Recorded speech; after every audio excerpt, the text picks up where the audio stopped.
Hello दोस्तों, आप देख रहे हैं एसएमपी ब्रांड चैनल और आज हम लोग देखेंगे द्विघात समीकरण का पार्ट 1। इस पार्ट में आपको केवल बेसिक बताया जाएगा। जो आने वाले पार्ट या जो आने वाले जो क्वेश्चन होंगे उसके बारे में आपको बहुत ज़्यादा हेल्प मिलेगा। चलिए, यहाँ पे दिया गया है द्विघात समीकरण। तो सबसे पहले हम जानते हैं कि ऐसे तो पूरा डिटेल में नहीं जाएंगे, परीक्षा की दृष्टि से ही आपको बताएंगे। ठीक है, तो सबसे पहले आप ये जानिए कि द्विघात बहुपद का व्यापक रूप क्या होता है। द्विघात बहुपद का जो व्यापक, याद रखिएगा, द्विघात बहुपद का जो व्यापक रूप जो होता है वो होता है आपका a x square plus b x plus c. ठीक है ना। व्यापक क्या होता है, x plus b x plus c, c बराबर जीरो कर लीजिए। ये आपका क्या होता है, व्यापक रूप होता है। किसका, द्विघात समीकरण का व्यापक क्या होता है, x square plus b x plus c बराबर जीरो।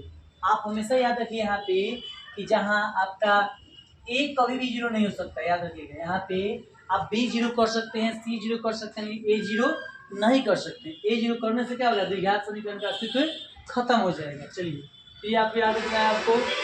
और देखिए, हमेशा याद रखिएगा। और हम लोग को व्यापक जान गए, उसके बाद हमको जानना ये होता है कि जो द्विघात बहुपद है उसका मूल क्या होता है। देखिए, मूल का जो फॉर्मूला आपका होता है, मूल का फॉर्मूला, इसको हम लोग बोलते हैं सीधा चार के नियम भी बोलते हैं। ठीक है ना। तो मूल का जो फॉर्मूला होता है आपका, ये होता है minus b plus minus root under b a square minus 4ac बटा 2a होता है। ठीक है ना। या इसी को कभी कभी हम लोग ऐसे भी लिखते हैं कि minus b plus minus root under यहाँ पे डी बटा 2a भी लिखते हैं। ठीक है ना। तो ये डी जो है ना, डी ये विविधकर होता है। क्या होता है, विविधकर होता है। ठीक। और डी का ही वैल्यू क्या होता है, बी इसका माइनस 4ac होता है। तो कहीं ये होता है, कहीं ये होता है, उससे आप लोग दिक्कत मत मानिए। अब देखिए, जैसे कहने का मतलब क्या हुआ कि इसके बाद हम लोग को जब मूल निकाल लेते हैं तो मूलों की प्रकृति हमको ज्ञात करना आना चाहिए। ठीक है ना।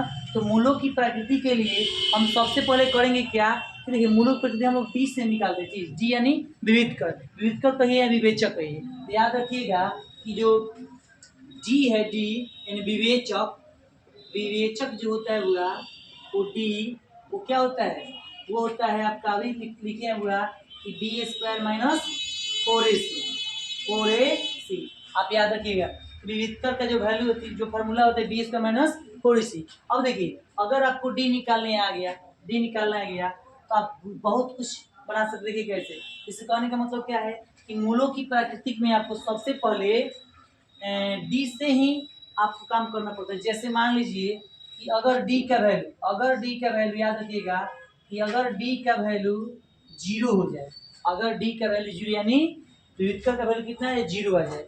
यदि डी का वैल्यू जीरो आ जाए तो याद रखिएगा जो इससे मूल जो निकलेगा, मूल, वो मूल जो होगा वो क्या होगा, मूल की जो प्रकृति जो होगा, मूल की प्रकृति याद रखिएगा वो हो जाएगा आपका वास्तविक और समान होगा। क्या होगा, वास्तविक और समान। याद रखिएगा, जब d बराबर जीरो होता है तो मूल क्या होता है, वास्तविक और समान होता है। अगर d का मान, देखिए, अगर d का मान जीरो से क्या हो जाए, जीरो से आपका छोटा हो जाए, d का मान जीरो से छोटा हो जाए, अर्थात माइनस में अगर मूल आ जाए, तो याद रखिए मूलों की प्रकृति होगी, वो मूलों की प्रकृति क्या होगी, वो मूलों की प्रकृति मतलब अवास्तविक होगा। ठीक है ना। यानी मूलों की प्रकृति क्या होगा, अवास्तविक। मूलों की प्रकृति क्या होगा, मूलों की प्रकृति क्या होगा, अवास्तविक। क्या होगा, अवास्तविक। ठीक है ना। अवास्तविक होगा अर्थात कोई मूल नहीं होगा। ठीक है ना। अवास्तविक अर्थात उसका कोई मूल नहीं होगा। ठीक है ना।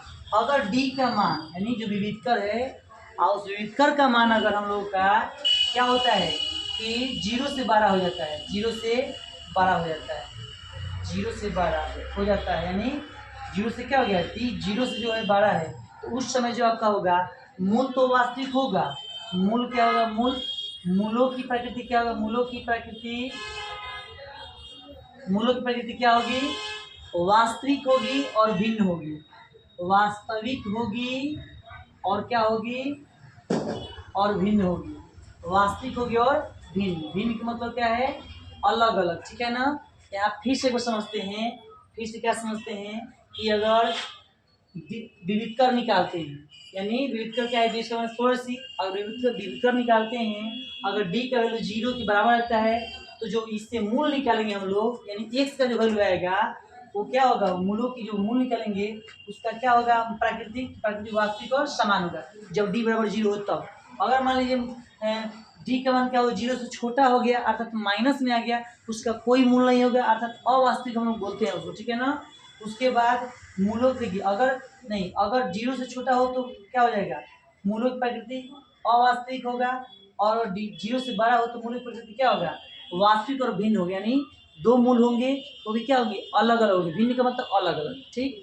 तो अगर ये चीज़ें आपको याद होती है तो अगर हम ऑब्जेक्टिव सॉल्व करते हैं तो आपको बिल्कुल समझ में आएगा और बहुत अच्छे से आप बना पाइए। बहुत छोटा चैप्टर है, इससे ऑब्जेक्टिव बार बार पूछता रहता है, 3-4 मार्क्स आइए जाता है, ठीक है ना। और हम लोग देखते हैं अब ऑब्जेक्टिव जब हम बनाएंगे तो आपको इस सबका यूज होगा, आप लोग बिल्कुल इसको याद रखिएगा। Thank you, have a nice day.